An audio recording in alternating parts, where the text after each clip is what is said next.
इंसान गलतियों का पुतला है, फिर भी उसे अपनी गलतियां सुधारने का मौका मालिक उसे देता है और बार बार देता है। अगर इंसान इस मौके का फायदा उठाकर अपनी गलतियां नहीं सुधारता और अन्याय और अत्याचार करता ही रहता है, तो मालिक की लाठी बिना किसी आवाज के उस पर पड़ती है। इंसान गलतियों का पुतला है, फिर भी उसे अपनी गलतियां सुधारने का मौका मालिक उसे देता है और बार बार देता है।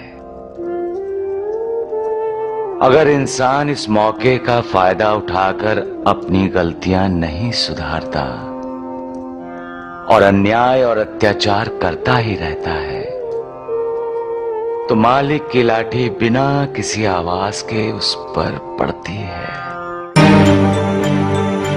इंसान गलतियों का पुतला है,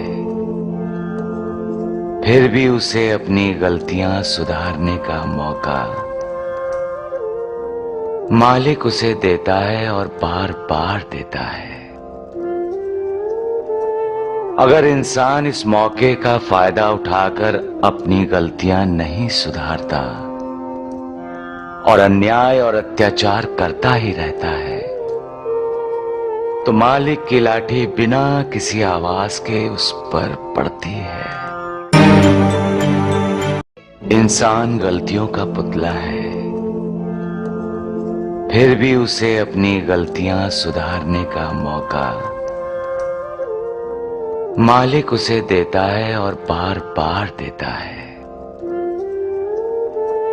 अगर इंसान इस मौके का फायदा उठाकर अपनी गलतियां नहीं सुधारता और अन्याय और अत्याचार करता ही रहता है, तो मालिक की लाठी बिना किसी आवाज के उस पर पड़ती है। इंसान गलतियों का पुतला है, फिर भी उसे अपनी गलतियां सुधारने का मौका मालिक उसे देता है और बार बार देता है। अगर इंसान इस मौके का फायदा उठाकर अपनी गलतियां नहीं सुधारता और अन्याय और अत्याचार करता ही रहता है, तो मालिक की लाठी बिना किसी आवाज के उस पर पड़ती है। इंसान गलतियों का पुतला है।